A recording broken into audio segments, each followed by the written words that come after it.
All right, good morning, everybody. We're going to go ahead and get started for our last session before we get ready to end the school year. I know we are preparing for final exams, so let's kind of go ahead and do a review over the three lessons that we went over. So the first thing we went over was our ELA section, which was our KWL charts, and we also did our PowerPoint.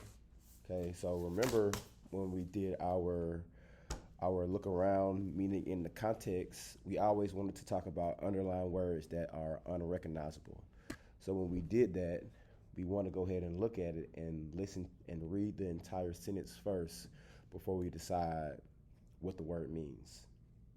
So as we did it, we talked about the PowerPoint, which involved sharks. Okay, so in that PowerPoint, I'm gonna go ahead and pull it up again so we can also talk about it one more time, just kind of get a refresher before we go ahead and dive into it to help us out going to our final exams with ELA and our math. Okay, does anybody have any questions? Okay, so let's go ahead and get started. Okay, as I'm pulling up the PowerPoint, just give me a second. Let's kind of just go ahead and touch back on that KWL chart. So as we do a KWL chart, we are talking about what I want to know. What I know, what I want to know, and then we'll talk about what I learned. So as we talk about KWL charts, going into something new, so let's say we're talking about exponents at first. Well, since we're in ELA, let's say we're talking about a book of some kind of sort. Let's say we know it, then that's when we be like, hey, I put in this part of the section of what I know. Then you talk about, okay, something that what I want to know is, if we're talking about the context clues, how we did before is that someone put, how can context clues have antonyms and synonyms? That's something what I want to know. And then as I get to the part of what I learned, that's when I start talking about context clues, right? Okay. So I'm still trying to pull up PowerPoint. I'm having technical difficulties. Okay. So as I got it pulled up, in our PowerPoint, we talked about context clues. So context clues, remember, are unfamiliar words that, well, with the context clues and sharks, it helps us attack unfamiliar words and sharks attack fish. So remember we did that with our first lesson, okay? So remember, what are context clues? Context clues or information surrounding unfamiliar words can help you figure out the meaning of words that you do not know. So for example, when we did our worksheet, number one said that the lost campers sweltered in the heat of the desert sun. So we know that the sun is hot, correct? So the sun is hot. So with the sun being hot, that means if the campers were in the heat of the desert sun, the choices they gave us were A, ate. So of course they weren't eating anything, they didn't sleep, so they got burned. So of course if I'm sitting in the sun for a long period of time, I'm gonna get burned, correct? So remember now, as we're taking our exam, all of this here would be on the final exam. So I advise that you take notes. If you have any questions or comments as we go, just raise your hand. I'll answer your question. We can kind of go ahead and move forward, okay? So it won't be as long as before as our previous videos, all right? So remember now, as I'm breaking down the context clue of the word that I don't know, let's read the entire sentence first and then skip the word. Okay, so Congress put a blank on overseas goods so the price would not be lower than domestic products. All right, so know we think about Congress and prices. Anytime that I buy something, it's always a tax that goes on to something. It's always a sales tax, which gives us the option of that as well. Okay, so as we kind of go through that, just remember that you attack the word, you understand what you're reading.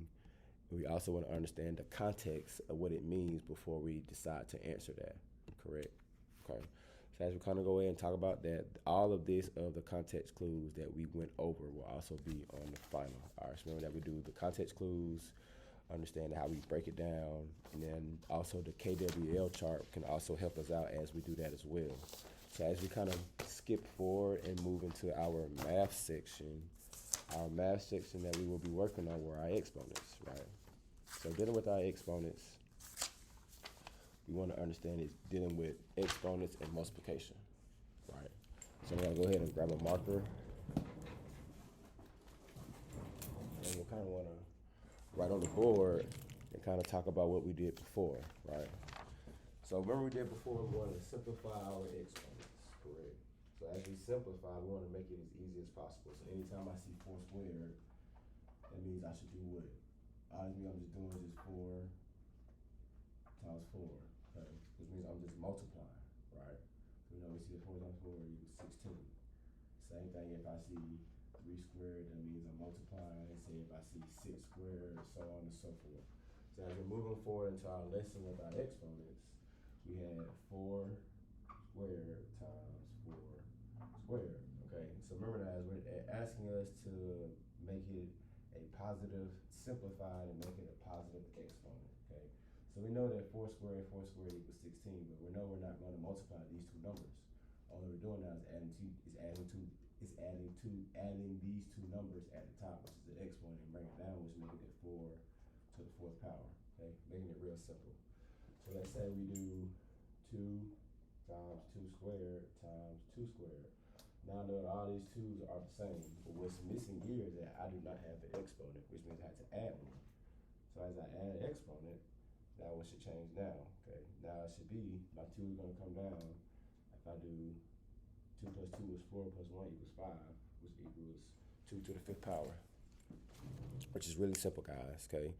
Make sure that we are taking our time as we are going through our final exam. I want to make sure that I use my time wisely as possible, because there's no need for us to rush as we are taking our exams, correct? So we have as much time as we need.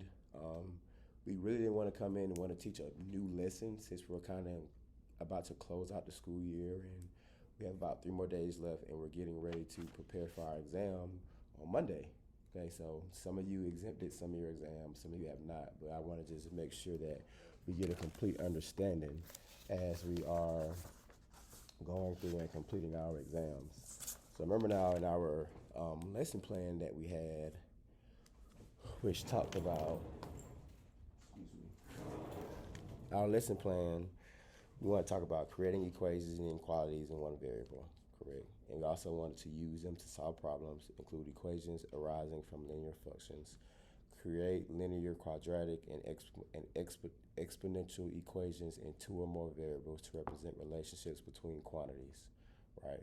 So as we kind of went through our lesson, we talked about our warm-up. You know, we use a lot of online platforms. We use a lot of Nearpod. We also took a lot of notes. So as we're taking our notes, I want to take the notes that I had used from our previous lesson, and I can use that as I'm preparing to study for my exam. Correct.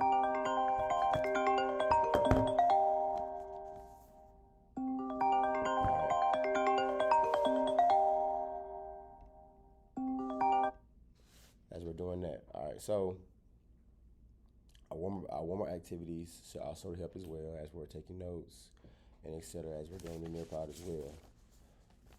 So everything that we did, like I said, looking back on everything, kind of want to go back and jump back to our context clues, because that will also be on our ELA part of our exam. So I'm going to skip to number 10. We can look at it again, talking about context clues. So it was a cold, rain fell all day, making it a blank Saturday afternoon. As we think about rain, what happens to the sky? It gets dark, right? So we know that it gets dark as the weather starts to change, or it's about to snow, or it's about to rain. So our answer choices are A, gloomy, B, red, C, shining, or D, fun. We know that rain is not fun. We know that as a group. All right.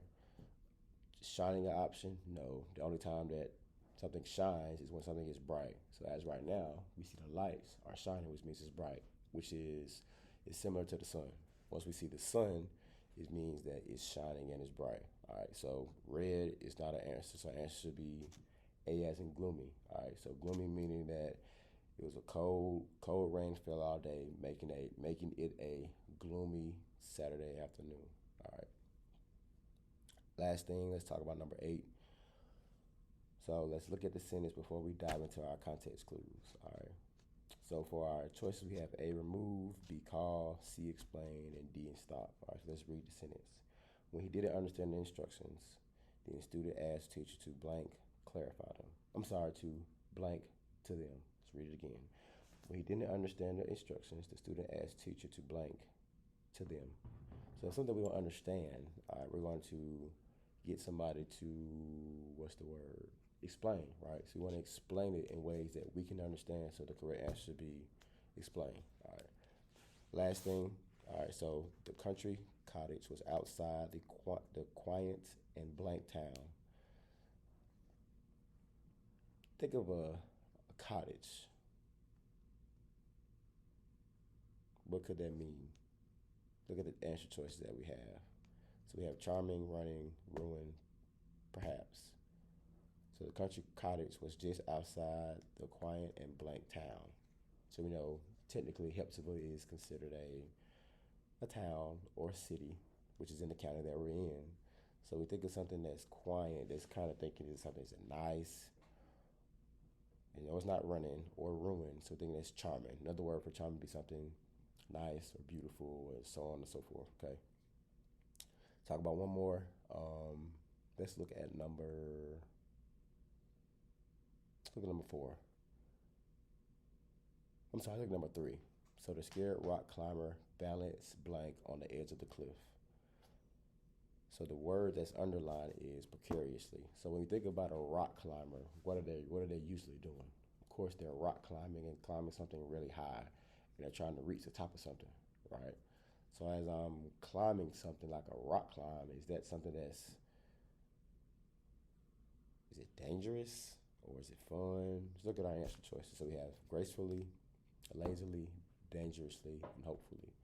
So precariously can replace, so what word could replace precariously in our answer choice? Which could be C, which could be dangerously, right?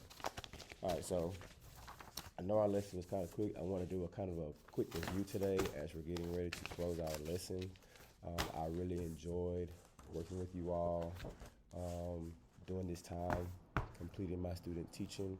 I wish you all the best of luck as you are preparing to close out the school year. Make sure you finish strong. Make sure we do get in some kind of reading over the break, over the summer. If you have any questions or comments or concerns leading up to your final exam, please let me or our head teacher know about your questions or concerns. Thank you for your time. And all right, I will see you guys on Monday as we complete our exams. All right, have a great day.